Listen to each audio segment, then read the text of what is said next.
Message in the intertestamental period class, we covered two, I would say, important things. In other words, the rest would not have been as important as two topics in particular that we looked at. One of those being the death of Jonathan, and the other of those being the formal beginning to, well, more or less complete total Jewish political independence. All of this is found in 1 Maccabees 13, which is, I think, the chapter we had concluded with in our last time together. So we'll be looking at this chapter a little bit more, 1 Maccabees 13, and Lord willing, we'll finish this book tonight. We only have three more chapters, 14, 15, and 16.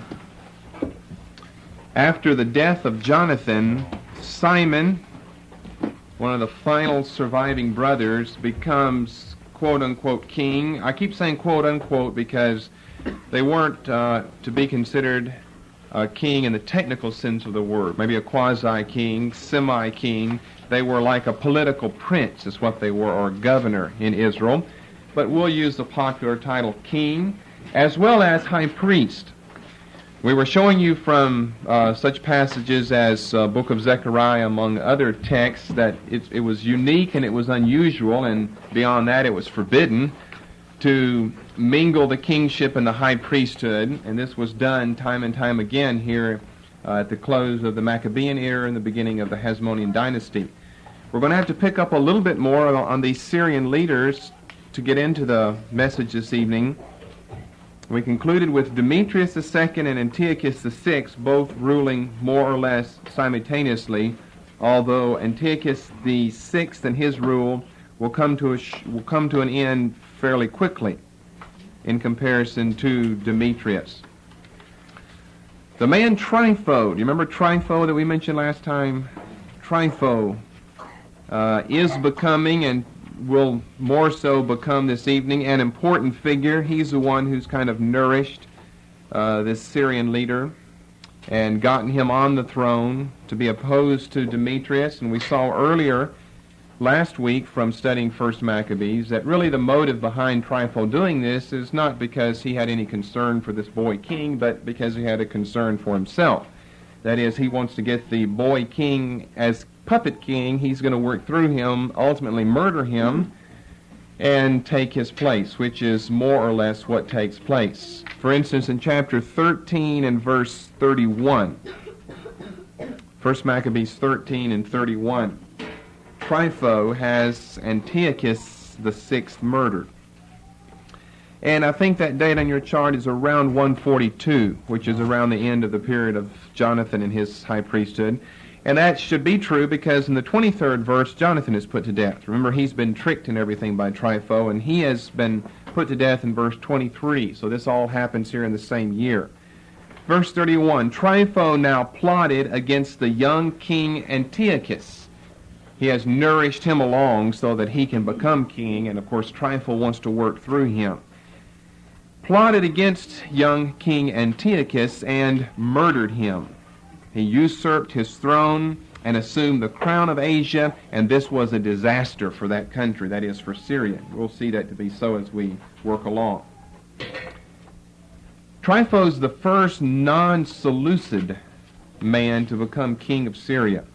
So far, the line has been relatively pure in descendants of one Seleucus, one of the earlier generals of Alexander the Great that we studied many, many months ago. He's the first non-Seleucid man to become king of Syria. So Trypho becomes king, and you have to go to the other part of your chart down at the bottom. I think they spell it differently, Tryphon, same thing. Trypho becomes king. However, Simon, who now has become king and high priest in Israel, refuses to recognize him as legitimate. He only recognizes Demetrius II. And because he only recognizes Demetrius II, he is granted many favors in return. For instance, the same chapter, verse 34, with verses 41 and 42. He sent representatives, this is Simon, to King Demetrius to negotiate a remission of taxes for the country on the ground that all Trypho's exactions had been exorbitant. And so Demetrius replies in a favorable tone to him. And so we have verses 41 and 42. And this is around the year 142, 141, somewhere around there, the beginning of Simon's rule. In the year 170, Israel was released from the Gentile yoke.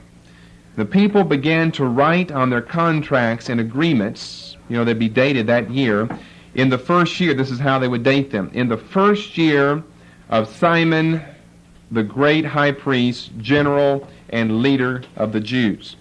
Now, with that in mind, maybe you'll remember where we were in conclusion last time. We were looking, for instance, at verses 50 through 53, that the Jewish people really date their independence from May of 142 BC. They don't go back to 165, when Judas rededicates and cleanses the temple. That's more or less the beginning of religious freedom in Israel, or religious independence in Israel.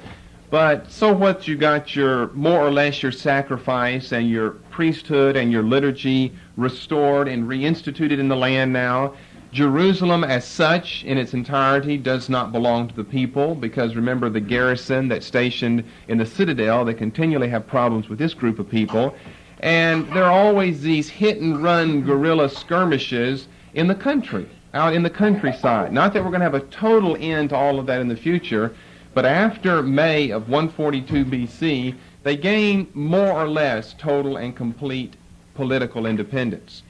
And that's why we have verses 41 and 42. The Jews, in other words, count this as the beginning of a new era for them, as far as they are concerned.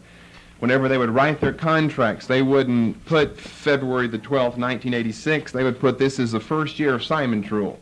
Why that? What's so important about that? Well, the first year of Simon's rule gives us the first year of political independence for the Jews between the Testaments. How long has it been since they've had total, complete political independence? And by the way, while you're thinking of the answer to that question, you have to go up on your chart. It's a shame they have it worked out this way, but to the end of Jonathan's rule, 142, and you have the vertical notation under that, May, Jewish independence begins. Well, that makes you think that it kind of began at the end of Jonathan's rule, that Jonathan had something to do with it. I would be in favor of having that moved. Of course, as I've said before, don't let my pickiness on the chart disturb you. It's a lot more difficult to make a chart out than to pick at one someone has already made for you. So I grant that. I'm grateful that someone has this out. But I wouldn't want to put it there at the end of Jonathan's rule, lest you be confused about the matter, as though Jonathan had something to do with it. It should really go down there to the beginning of Simon's rule, down at the bottom left-hand part of your chart, where you've got the same date there, 142, and you ought to have the little vertical notation mentioned there. So to return to the question, what's the answer then? How long has it been? 606, we're going way back to Babylonian captivity and exile? Yes, exactly. It's been that long since the Jews have really experienced political independence. You say, well, what about the returning exiles? They were just a satrapy, is all they were counted as, of the Medo-Persian Empire. They were controlled by the Greeks whenever they overran the Medes and the Persians. Medes and Persians whenever they overran the Babylonians, and so forth. Yes, it's been now many centuries since the Jews really have tasted political independence. They've been free to worship God, free to rebuild the temple, remember. They didn't do a very good job of that until God sent Haggai and Zechariah along in 520 BC. But they've been free to serve the Lord, free to worship. Their liturgy was free. Their priesthood was free. Now, there was a taxation on them, and that was on and off. And it was up and down as far as the monetary value is concerned, all depending on the political climate of the Middle East at that time, and depending upon who their overlords were at that time. So it's been quite some time. Therefore, it's remarkable, and it's something important in ancient Jewish history to remember this date, May of 142, the beginning of Simon's rule, not the end of Jonathan's, the beginning of Simon's rule as king and high priest, that the Jews experienced political independence. So they're free of taxation from Demetrius the second, because Simon has cast his lot with Demetrius and not with Trypho, the non-Seleucid usurper to the Syrian throne. And secondly, because of these important concluding verses to the 13th chapter, namely 50 through 53. They clamored to Simon to accept their surrender. Who's they? Those in the citadel. And he agreed. He expelled them from the citadel and cleansed it from its pollutions. Do you remember all over these past few weeks and months, every time we'd come across that phrase, citadel, I'd drop some hint about that. Remember the citadel. Something is important about the citadel here. It's because whenever they did experience a measure of political-religious freedom in Jerusalem, they always had to put up with the harassment of the Syrians still stationed here in the citadel. And therefore, it's something remarkable for them, and it's something noteworthy for them to have these people finally expelled from their city. It was on the 23rd day of the second month in the year 171, Seleucid era reckoning, that he made his entry with a chorus of praise, and the waving of palm branches, with lutes, cymbals, and zithers, with hymns and songs, to celebrate Israel's final riddance of a formidable enemy. And Simon decreed that this day should be observed as an annual festival. He fortified the temple hill opposite the citadel, and he and his men took up residence there. When Simon saw that his son John had become a man, then he made him commander of all the forces, with Gazara as his headquarters. And we'll meet this John again, I think, over in chapter 16, the last of our chapters here. There was one item that we skipped last week in the message, and I said that we would return to this, the message this evening. And when will we return to that? Well, as we go along and we come across the appropriate slot, then I'll fit this in because it's very significant. And that is your little date, 154 BC. And again, this vertical note, Jewish temple built at Leontopolis, Egypt, by Onias IV. That's underneath the reign of Jonathan. We'll have to backtrack in history. But really, to explain that, I'll have to explain some things going on during Simon's rule. That's why we skipped it last week, and I said we'd be sure to come back to it this week. Furthermore, I think you know as well, we're not covering everything going on in the world, or even in the Near Eastern world, or even in Syria or Israel at this time. We're trying basically to stay with our chart, and whenever the chart gives me or gives us an additional notation, such as this 154 BC notation, then to keep your curiosity satisfied, that I always have to come back and answer what the little notation is about. So we'll get to that here in a moment. Chapters 14, 15, and 16 make up the conclusion to 1 Maccabees and comprise our topic this evening. Thus we'll outline them as we have in the past. Chapter 14 then. Chapter 14, verses 1 to 3. By the time we get down to the second half, or the last third or so of this chapter, we'll be to this subject of Leontopolis. Verses 1 to 3, Demetrius II is captured by the king of Medo-Persia, or he's referred to as the king of Persia and Media. Persia must have been dominant then. King Demetrius is captured. He gets together a large force of his men to fight against Trypho. Right now you're going to have your chart turned so you can see the bottom left-hand side. Then we'll come back up to Leontopolis. So you can see that, well, you don't have Demetrius' name, but that date 139, you should almost have Demetrius' name there so you know what king they have reference to there. That would be the end of his rule, and you see Trypho, it comes at about the same time here.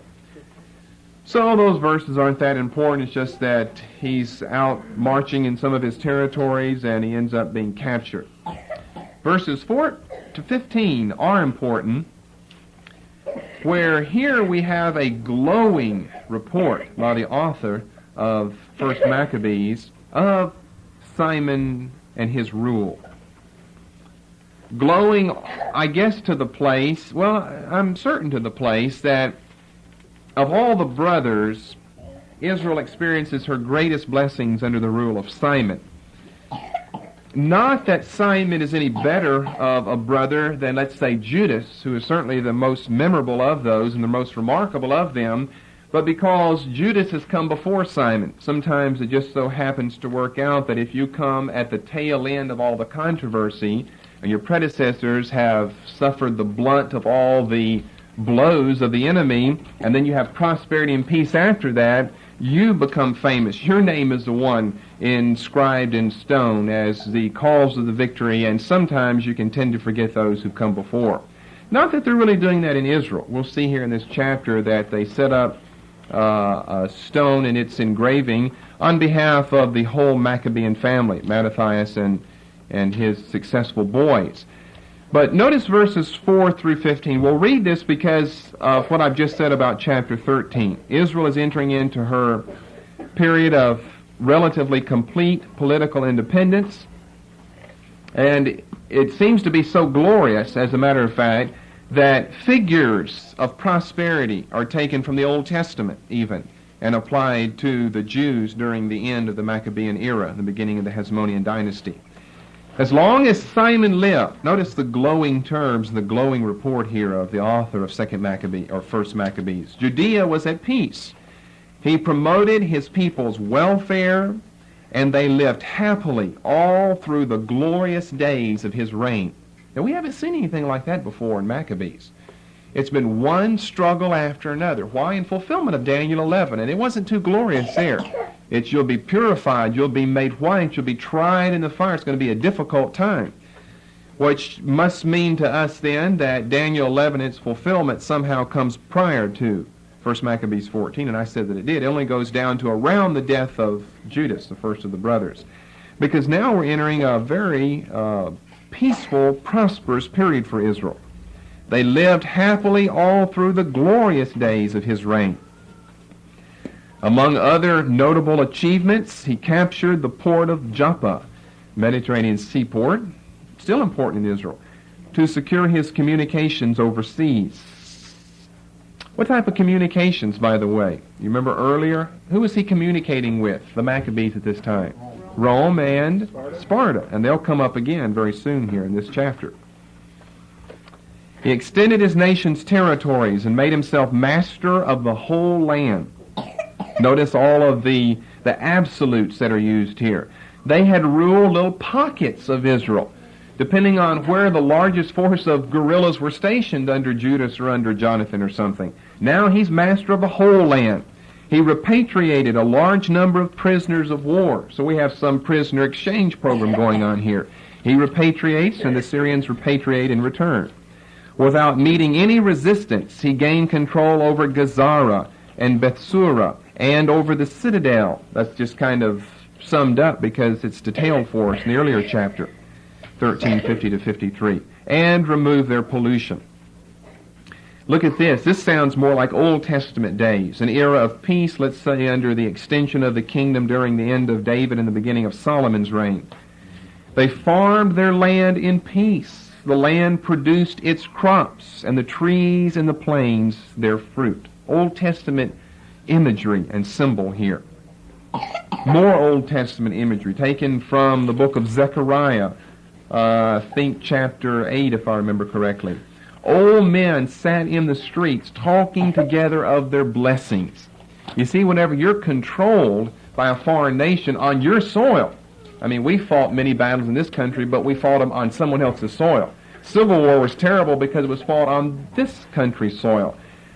They've experienced fighting on their own soil. Therefore, it's quite a blessing to be able to sit in the streets and not duck for bullets or arrows or whatever. The young men dressed themselves in splendid military style. You know, the boys missed out on all the fighting, and so, you know, you get caught up in it and pretend like you're a Vietnam vet or something. Simon supplied the towns with food in plenty and equipped them with weapons for defense. His renown reached the ends of the earth. Just a figure of speech. I doubt North American Indians knew about him, but a figure of speech. He restored peace to the land, and there were great rejoicings throughout Israel. And here is a well-known Old Testament phrase, that every man sat under his own vine and fig tree. That's found in Solomon's era as well. Old Testament poetry and imagery. When you can sit under your own vine and fig tree, then we know that you're living in a prosperous, peaceful era, because he had no one to fear. Those were days. Those were days.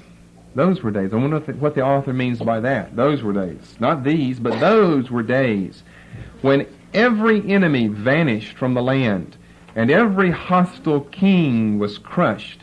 Simon gave his protection to the poor among the people. He paid close attention to the law and rid the country of lawless and wicked men. He gave new splendor to the temple and furnished it with a wealth of sacred vessels. Notice how carefully you have to read to determine all of the so-called technical matters of a book, such as the date of the authorship. You take that 13th verse there. Those were days. That implies that when the book was written, they were under foreign domination again, like under the Roman rule, which will take place just 100 years from this time. Those were the days when every enemy vanished from the land. And verses 16 through 24, you were correcting your earlier answer to the question. Rome and Sparta were two of his countries for communication overseas, and here in these verses 16 through 24, because we have a new leader, Simon, as opposed to Jonathan, then Rome and Sparta renew their alliance, their treaty, their pact with the nation of Israel. The report of Jonathan's death reached Rome and Sparta too, and they were deeply grieved. When they heard, however, that his brother Simon had become high priest in his place and was in firm control of the country and the towns in it, well, they inscribed on bronze tablets a renewal of the treaty of friendship and alliance which they had established with his brothers Judas and Jonathan. And this was read before the assembly in Jerusalem. The following is the copy of the letter from Sparta, so forth. We don't need to read all of that. Verses 25 through 29. Verses 25 through 49, the end of the chapter. 25 through 49, the end of the chapter. Similar to verses 14 to 15, we have more glowing reports of Simon's rule, but not Simon isolated, Simon as a member of the family of Mattathias, where they are going to place a monument on Mount Zion, inscribed with these men's names and appropriate praise to them for the victory they have won over the Syrians. And this is what we're going to need to briefly discuss here in connection with the Leontopoulos question, but let's put that off for a moment. When the people heard of these events, they asked themselves how they could show their gratitude to Simon and his sons. His brothers, of course, are all dead. None of them survived. For he, with his brothers and his father's family, had stood firm, fought off the enemies of Israel, and ensured his nation's freedom for like a couple of decades now. And not just they've stood firm and fought off the enemies of Israel and ensured the nation's freedom, but it cost their lives to do that. Remember, all of the sons have ended up dead either in warfare or by treachery, either on the battlefield or by some guile. They've all ended up dead down to the time of Simon. Mattathias seems to kind of end his life with a peaceful death in old age, but the other brothers, besides Simon, have given their lives for the cause of Israel's political and religious independence. So the nation is wanting to do something in return. So an inscription was engraved on tablets of bronze and placed on a monument on Mount Zion, which, as far as I know, has not been uncovered archaeologically, but maybe one day it will. A copy of the inscription reads as follows. Verse 29, whereas our land had been subject to frequent wars, Simon, son of Mattathias, a priest of the Jorib family, and his brothers, risked their lives in resisting the enemies of their people, in order that the temple and law might be preserved, and they brought great glory to their nation. Jonathan rallied the nation and became their high priest, evidently the first of those, although I think Josephus refers to Judas as the high priest. Jonathan really was the first of the brothers to make the high priesthood, then was gathered to his fathers. Their enemies resolved to invade their land and destroy it and to attack the temple. So then Simon came. He spent large sums of his own money to arm the soldiers of his nation and to provide their pay. How many leaders would really do something like that? There's no doubt about the fact Simon probably did do that. In all literalness, he probably did do that. How many leaders would really out of their own pocket pay for the army? The army is supposed to more or less pay for itself by raising money from the people, taxation or something anyway, and he pays for the soldiers to fight. Fortifies various towns. Whenever the people saw Simon's patriotism and his resolution to win fame for his nation, they made him their leader and high priest. We looked in the earlier chapter. The beginning of chapter 13 states that. In recognition of all that he had done, of his just conduct, his loyalty to his nation, and his constant efforts to enhance its renown. Verse 38, King Demetrius confirmed him in the office of high priest. This, of course, was done earlier. And made him one of his friends, granted him the highest honors.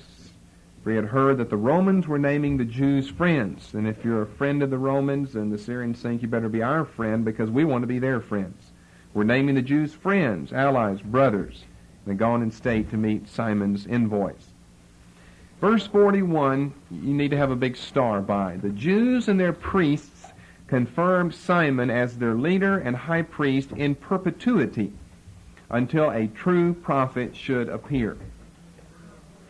Now, we need to discuss this verse back on your chart in light of the high priesthood of Jonathan, in light of this reference 154 BC to Leontopolis. As you already know, Jonathan had been high priest before Simon. He was appointed by Demetrius I, who ruled 162 to 150. And he was appointed high priest around the year 153 and confirmed in his high priesthood by the Syrian king, again, Demetrius I. Notice that the little comment concerning Leontopolis happens to date from 1 year earlier, 154. There's probably a reason why there. The last good high priest prior to Simon and Jonathan was which of these men on your chart here? The last good high priest prior to Simon and Jonathan. Onias III. Jason, Menelaus, Alcimus have all been bad. Okay, has this thought come across your mind here in the studies? Maybe we study so much it's hard to think of anything besides what I'm telling you to think about. Obviously, Jonathan and Simon come from another line or family stock than did Onias III. So although we're talking about two priestly groups, Onias was part of the Levitical priesthood. Jonathan, according to their father, Jonathan and Simon were Levites as well.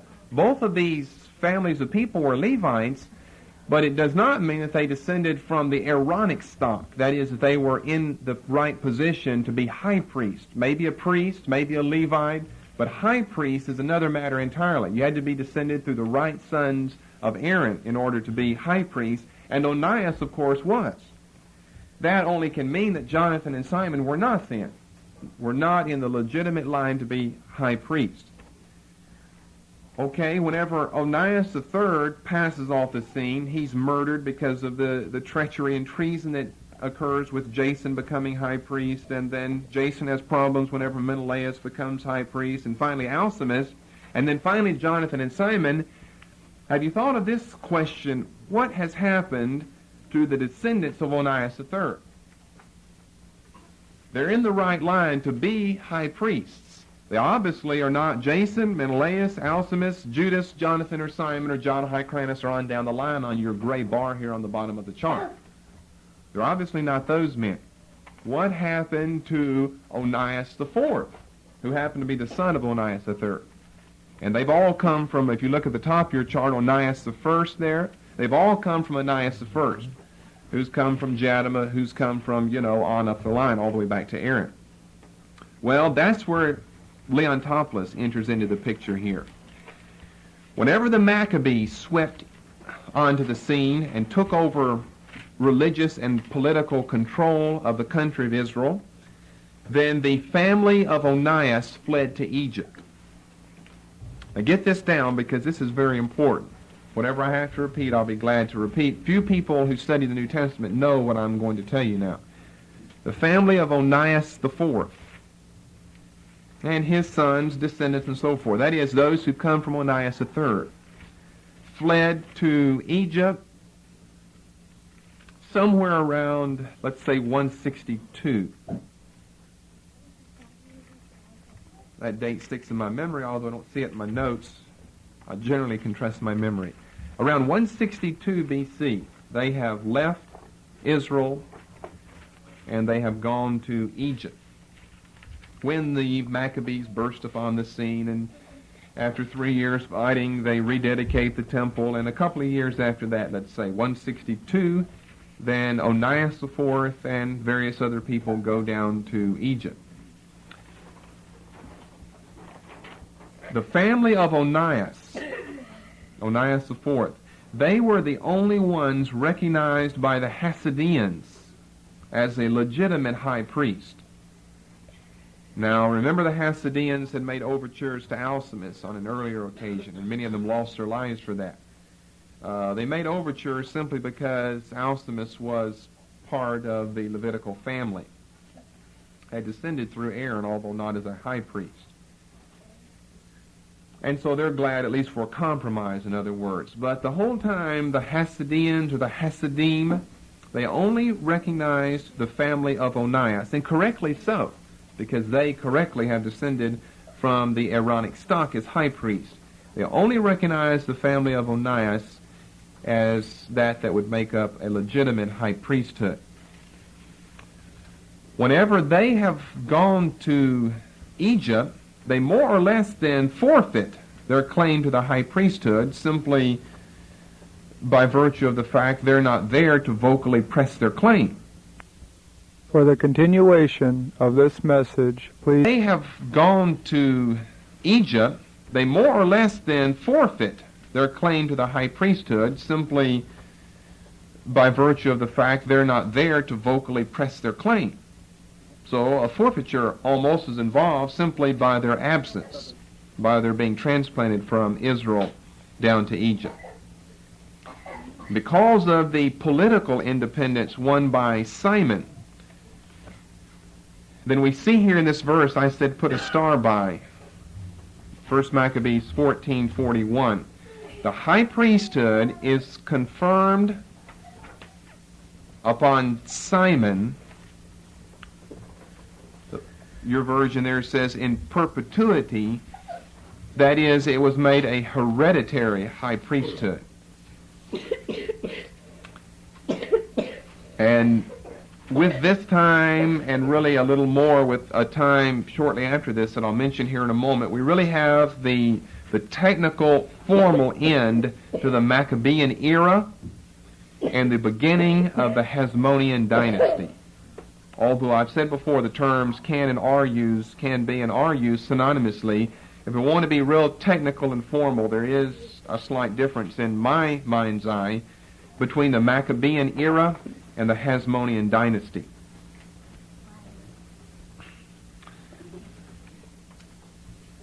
I pointed out earlier that it's interesting that the date for the beginning of Jonathan's high priesthood, not his political leadership, but his religious leadership, 153, happens to come 1 year after this reference here to Leontopoulos in 154. This reference to Leontopoulos does have to do with Onias IV and his descendants who've gone down to Egypt. They've been down there now for, 8 years? But we don't have this building program going on until 154 because it takes time. They have to petition Ptolemy, who's the king down in Egypt at this time, and then they have to get on with the building of the actual temple and establish all of their liturgy and so forth. It's interesting in my mind's eye, although I haven't seen any other people really point this out, that Jonathan doesn't become high priest until the year after that, Even though we know that Demetrius I is the one that appoints him, it kind of looks like there's a working out of this situation among the religious people, such as the Hasidians in Israel at this time. In other words, since the Hasidians only recognize the family of Onias to be in the line for the legitimate high priesthood, how could they stand for something like Jonathan becoming the new high priest? Unless they know that just a year earlier, or it could just be months involved here, not a whole year, 154 to 153, just months involved. A few months before, not only do we have the whole family of Onias IV down in Egypt, and therefore they have forfeited their claim, their pressing claim to the high priesthood, now they've actually built and established a temple down there. And for the Hasidians or the Hasidim to learn about that, then that more or less just rules the family of Onias completely out as ever being high priest, or at least being high priest in Israel at that time. And therefore it's the next year that Jonathan becomes high priest, 153. And then it's a few years later that Simon becomes high priest, and a short time after that, according to 1 Maccabees 14:41, that the high priesthood becomes hereditary as far as Simon's family is concerned. Notice on your chart you have a reference, a vertical note to this as well. 141, Simon's rank, and it means religious rank here, Simon's rank declared hereditary. We're told here it was in perpetuity, that is, to all ages. The high priests would descend through the family of Simon. And you see the point I'm trying to make, what's interesting about this. That's going to change now. Although we know that Menelaus has been an improper usurper here in 171 BC, that's going to change the whole spectrum of Jewish liturgy and Jewish worship and the Jewish high priesthood, because now we have confirmed, although from the first order of the 24 orders of priests in the Old Testament, we have confirmed to be hereditary through Simon the high priesthood of a family of people who were not legitimately descended from the Aaronic stock to be in the proper position to be the high priest. And it's not something that just happens with Jonathan and just happens with Simon. It's something that just happened with Jonathan, just happened with Simon, and then by law made hereditary from Simon to his son, to his son's son, to his son's son's son, all the way down the line. Meanwhile, what's going on in Egypt? Well, this brings us to our reference here. Leontopolis was a city about, 10 miles north of Heliopolis, in the delta area of Egypt, near the Nile River. Everything's in the delta area because you can't live anywhere else in Egypt. That's where population is today. You don't live in the Sahara, you live in the delta or somewhere near the Nile. 154, Onias IV, of all things, because they're so put out with the people back in Israel, they have gone to Leontopolis and built a temple. I mean, totally in violation of things like Deuteronomy chapter 12. God said, I'll show you in the future a place where I'll put my name, and there is my place of worship. And of course, that was the city of David, Jerusalem. In contradiction to that, the legitimate line of the high priesthood, through Onias IV, has gone to Egypt and built a temple. Josephus speaks of it. Josephus said it was precisely like the temple that existed in Israel at this time, only a smaller scale. It was scaled down and not nearly as elaborate. But the features, the various parts of the liturgy and the service were all exactly the same. They continue, the line of Onias, they continue in the high priesthood there in Egypt, not priests to the Egyptians or something. They're Jews down there. But you know what happens when you move to foreign territory? You're going to kind of be a hybrid Jew before too many years pass. They continue for about 230 years. The foundation of the temple is 154. Archaeologically, in 1906, the ruins of this settlement by the Jews at Leontopolis were discovered. The ruins were discovered, but it wasn't any big to-do because there was not a lot to see. Not well preserved, in other words. But it has been discovered in 1906 by a French archaeologist, if I remember correctly. Okay, let me see if you're following along. If you're following along, you'll know what my test question is all about then. What does that tell us then about the high priesthood in the New Testament during the days of Jesus and the apostles? It tells us they were not descended from the line of Aaron then. Which most people who read the New Testament, they don't have any idea about that. They just assume that they assume that they assume, and everybody who assumes always assumes incorrectly that this is true or that is true. Who were the high priests? How many high priests do we have in the New Testament? You might have to go through them to get their names before you can come up with a number. How many? What are their names? We'll start with their names. Caiaphas, Annas, 2. Any more? Ananias, 3. Any more? No, just those 3. Those are the 3 Jewish high priests that are mentioned in the New Testament. Annas, Caiaphas, and Ananias. Basically in that order. Annas, then Caiaphas, and Ananias way over in Acts 23 during Paul's ministry. Not a lot is known about those 3 men, those 3 high priests, as far as their family origin is concerned.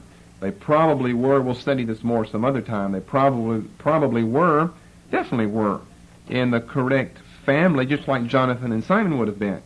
But obviously they couldn't have been part of the Zadokian priesthood, and you've got a reference to that on your chart, remember, back in 171. They couldn't be a part of the Zadokian priesthood because the priests from the Zadokite line were in Egypt.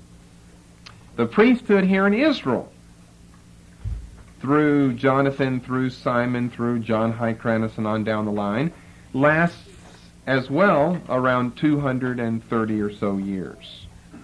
In other words, that gives us an end day, a terminus quo, around 70 A.D. Whenever the Romans destroyed the temple and Jerusalem, that was the end of the high priesthood.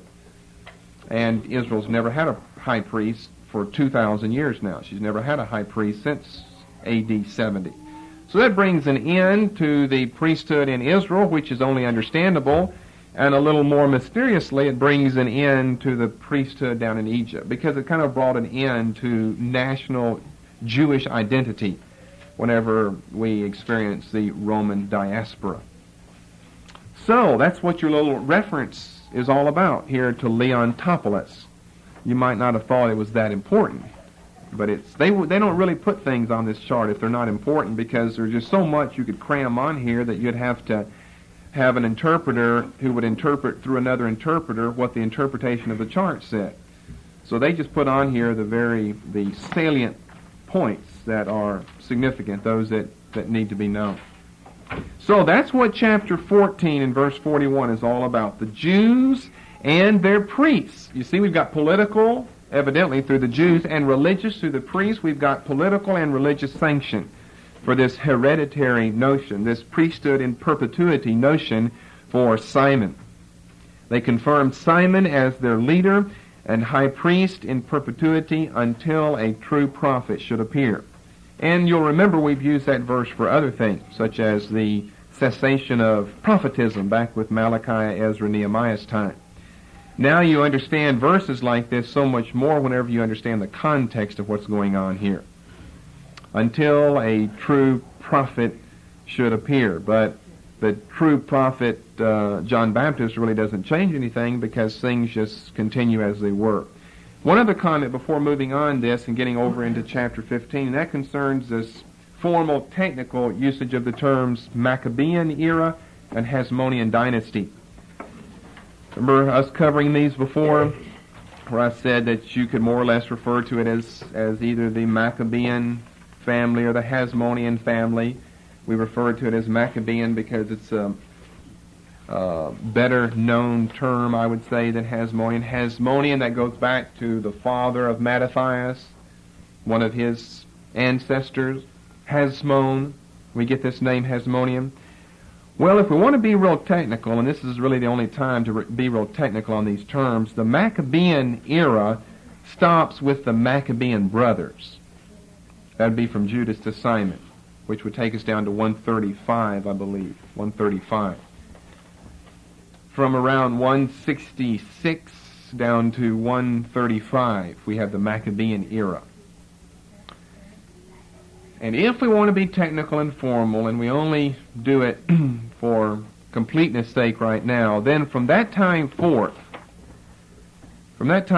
we will have reference to the Hasmonean dynasty, beginning with John Hyrcanus, one of the 3 sons of Simon, who becomes high priest in 135, and you see rules for 3 decades, a long, long time.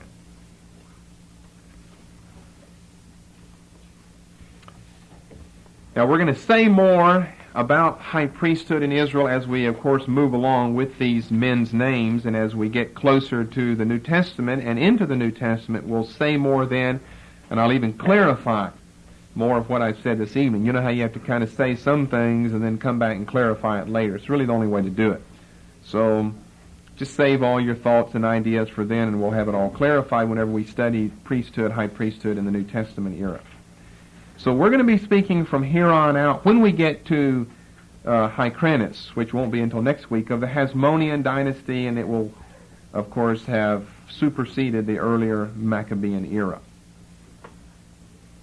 Okay, if you're with me thus far, up into chapter 15 then. 1431 is important because it corresponds with the reference on your chart. Oh, by the way, you can just see the end of the chapter. Remember, from the middle of verse 27 through 47. Middle of verse 27 through 47. This is what the inscription said.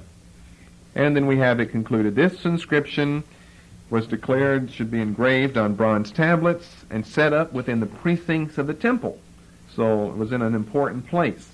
In a conspicuous position, and copies should be placed in the treasury in the keeping of Simon and his sons. Okay, chapter 15, verses 1 through 14. Chapter 15, verses 1 through 14. Antiochus the seventh, mentioned on your chart, we come to him, son of Demetrius the second, sends a letter to Simon saying that he is presently going to return from wherever his point of exile is, somewhere in the Mediterranean. He's going to return to be rightful king. He's in the proper line to be king. He's going to return to be king, and of course he'll have to push out Trypho whenever he comes. Verses 1 through 14. Antiochus, son of King Demetrius, sent a letter from overseas to Simon the high priest and ethnarch of the Jews and to the whole nation. The contents were as follows. He says in verse 3, whereas certain traitors have seized my ancestral kingdom. He means Trypho here. Trypho is the first non-Seleucid man to be Syrian king. I have now decided to assert my claim to it so that I may restore it to its former condition. I have raised a large body of mercenaries and fitted out ships of war. I intend to land in my country and to attack those who have ravaged my kingdom and destroyed many of its cities. Now therefore I confirm all the tax remissions which my royal predecessors granted you, such as Demetrius II, and all their other remissions of tribute. Verse 6 is interesting. I permit you to mint your own coinage as currency for your country. These coins, some of these coins with the picture of Simon, have survived down to this day. It's the first time that Israel minted coins as such, and of course the Maccabees used certain numbers, certain letters to represent certain numbers. So we covered in the Hebrew class. Starts back with the Maccabean time, the end of the Maccabean era here, whenever they are allowed to mint their own coinage. Coins are something that are just coming on the scene around this time. They haven't been around. You weighed out money, in a bag. It weighed so many ounces, or, of course, in the Old Testament it's called shekels, so many shekels that it would weigh. But a shekel wasn't, well, I'm getting off the subject. A shekel wasn't like a quart or something. A shekel was a measure of weight. A quarter is a coin to us. They didn't have coins. They had a measure of weight. Like we measure gold not so much by, let's say, a $10 gold piece, but by ounces. How many ounces are we talking about? So a shekel was that people think of, he poured out 5 shekels, you got 5 quarters. No, he poured out a weight of 5 shekels. And it was a certain precious metal or any type of item. It could be grain or something like that. You weigh it out, and does it weigh 5 shekels? So coins are something new. So this is kind of an interesting historical tidbit. It's interesting to me, maybe not to you, but it's interesting historical tidbit of early coinage in Israel. Yeah. Jerusalem and the temple shall be free, that is, free of taxation. Verses 1 through 14.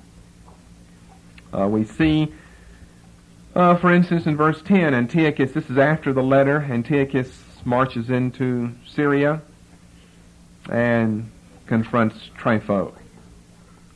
Blocks him in the city of Dor.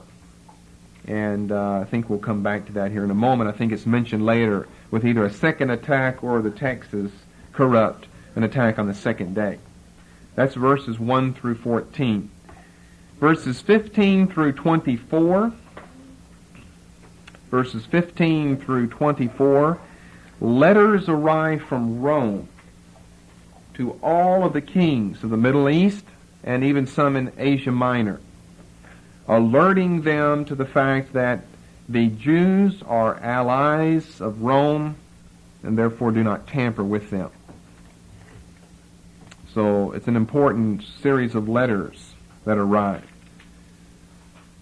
Such as verse 21, if therefore any traitors have escaped from their country to you, then hand them over to Simon the high priest to be punished by him according to the law of the Jews. And the same message is sent to, and notice a long list of people and places in verses 22 through 24. Long list of peoples and places there. Roman letters sent here just to remind everyone or to alert everyone to the fact that there was an alliance between the Jews and the Romans, and therefore be careful tampering with them. Verses 25 through 41. 25 through 41. We have a squabble between Antiochus VII, who now has come as the new king, Antiochus VII, and Simon. A squabble between the two. Between Antiochus VII and Simon. Remember earlier now, he sent a letter saying to Simon that he's going to come back and take the kingdom from Trypho, which must mean they're on speaking grounds. That is, Simon and Antiochus VII. He more or less defeats Trypho here. But then notice verse 27. He repudiated all his previous agreements with Simon and broke off his relations. Speaking of Antiochus here. And he's got some quarrels with him. I said they've got a squabble going on here. He tells us in verse 28, he says, Simon, you're occupying Joppa and Gazara, the citadel in Jerusalem, cities that belong to my kingdom. You've laid waste their territories and done great damage. I demand the return of the cities you have captured, the surrender of the tribute exacted from places beyond the frontiers of Judea over which you have assumed control. Failing this, end of verse 31, we will go to war with you. So he sends one of his friends, there in verse 32, down to Simon. We're told this friend, envoy sent, official diplomat sent. He was amazed, end of verse 32, because of all of the gold and the silver and all that Simon has. In other words, he knows that Simon has taken a lot, and he can afford to give it, as well as a lot more probably, back to the Syrians. But here's Simon's response, 33. We have not occupied other people's land or taken other people's property. Isn't this the Jewish argument today? But only the inheritance of our ancestors. That's the same as the Jewish argument today. And it's, of course, a true argument as well. We've not taken the Arabs' territory. It didn't belong to the Arabs. It belonged to Isaac and to his seed and to his seed's seed. Unjustly seized for a time by our enemies. He says that he will offer to pay 100 talents, the end of verse 35. So verse 36, the king just becomes furious over all of this. And then meanwhile we have Trypho entering into the picture, verses 37 through 41. The king wants to go after Trypho. He had him blockaded in this city of Dor, back in verse 25. And he has escaped, got in the boat and took off. And the king Antiochus wants to go after him, and he wants to leave someone else behind to send against Judea, to send against Simon and whoever Simon could gather together. And this man's name appears, let's see, I think in verse 38 for the first time. Kendabeus as the commander-in-chief of the coastal zone. And you'll need to know about him because he comes into the picture in the next chapter, which brings us to the next chapter and the last chapter, 1 Maccabees 16. Verses 1 to 10. Kendabeus, the commander-in-chief of the Syrian forces, Kendabeus wages war against Simon's sons. Verses 1 through 10. Kendabeus wages war against Simon's sons. Simon has 3 sons. He tells them in verse 3 that because he's old, then why don't you go out and do the fighting? So we have 20,000 picked warriors and cavalry, verse 4, who march against Kendabeus. They've been at Moding, and they come to a certain river or gully here, with Kendabeus on one side and Simon's sons and their armies behind them on the other side. Verse 6, and when his army had taken up a position opposite, John, one of the sons of Simon, saw that his men were afraid to cross the gully. So he crossed first himself, and his men saw him and, of course, followed his example. John drew up his army with the cavalry in the center of the infantry, for the enemy cavalry were very numerous. The trumpets were sounded. Kendabeus and his army were routed. It was in this engagement that John's brother Judas, another son of Simon, was wounded. And they pursue him all the way into verse 10. Some 2,000 of the enemy fell in the fighting, and John returned to Judea in safety. Okay, that leaves us with verses 11 through 24. If you've read the end of the book, you know we kind of end on a sad note here. Verses 11 through 24, an overly ambitious son-in-law of Simon murders Simon and 2/3 of his sons. Kind of ends on a sad note. Tried to murder all 4 of them, father and 3 sons, but one escapes to carry on this hereditary line and role of quasi-king and high priest. Ptolemaeus, another man by this name, Ptolemaeus, verse 11, a man of great wealth.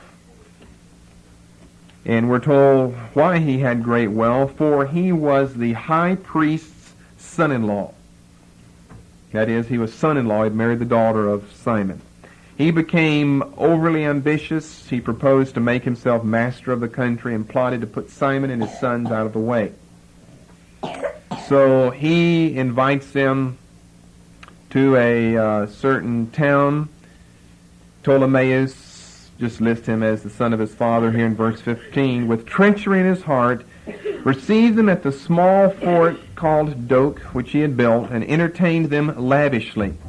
But he had men in concealment there, and when Simon and his sons had drunk freely, Ptolemaeus and his accomplices jumped up, seized their weapons, and rushed into the banquet. They attacked Simon and killed him along with 2 of his sons and some of his servants. Verse 19, he sent some of his men to Gazara to kill John. That's the one son left, to kill John. John hears about it, verse 22. He arrests the men sent to kill him and kills them because he had discovered their plot against his life. And then verses 23 and 24 kind of leave us in preparation for what's going to happen next. The rest of the story of John, his wars and the deeds of valor he performed, the walls he built, his exploits are written in the annals of his high priesthood from the time when he succeeded his father. In other words, the author of the book has to be writing even past the end of the reign of John, or he couldn't say that all of his wars and deeds of valor could be read about. He wouldn't have known whether he survived or lived how long or whatever.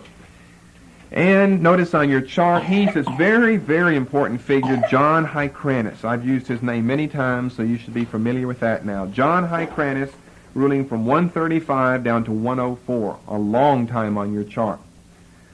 So, in conclusion, all 5 sons of Mattathias we see have met a violent death. 2 of them met it on the battlefield, Judas and Eleazar. 3 of them by treachery, John, Simon, and Jonathan. The events of Daniel chapter 11, I suppose, have thus really been fulfilled very precisely in the lives of these young men. We see that for 30 years, this family has figured very largely in Israel's history between the Testaments, in probably one of Israel's most crucial times through which she has ever gone. And that, of course, concerns the persecutions of Epiphanes and the gaining of political independence to come after that. Remember, the section here concerning them in Daniel 11 ends on this note: some of them of understanding shall fall, to try them, to purge, to make them white, even to the time of the end, because it is yet for a time appointed. All 5 sons of the Maccabees meet a violent death. But here's what they've done, summing up all that we've studied in Daniel 11. This little small city-state of Jerusalem, in the first place, was nothing but a city-state. It was a city-state. It wasn't the capital of Israel. It was a city-state. This little small city-state of Israel, they've turned into an entire powerful political and religious nation, just in 3 short decades, under the control of the Maccabees. The second place, they end up with an army that's respected and feared by all of her enemies. Israel's armies are feared down to this day, the Israeli Defense Forces. Thirdly, the temple has been cleared, liturgy restored, sacrifice reinstituted. And fourthly, for a brief period of time, only 100 years, Israel experiences great peace, prosperous days of political and religious independence.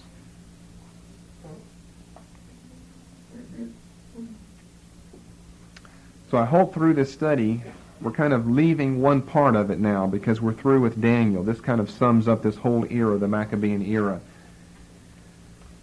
Simon is dead now in 135. John takes over. I hope this kind of gives you a good scope of all of this that we've studied before, and you see how worthwhile it all really was. Covers a lot of years there in Daniel 11. But the focal point of that all is to bring us up to Mattathias and his 5 boys. And to bring us up to those 5 boys because of what they're going to do for Israel. And all of what they are doing and what they are experiencing, as we've seen before, evidently, according to the Scriptures, is to serve in a greater or lesser degree as a type of what Israel is going to experience in the last days. No doubt Israel of this century, the Israel that we know, has only been furthered along because of some tremendously important and great military and political figures that she has had, both male and female, in the past 100 years, because of some very important political statesmen, as well as military heroes like Moshe Dayan, that was born back in the first of the kibbutzim in 1906 in Israel. Important military as well as important political figures that have figured in greatly in the last 100 years in Israel's history. Similar to what we have going on in the Maccabean era. But the worst for Israel, as well as the best, of course, is yet to come.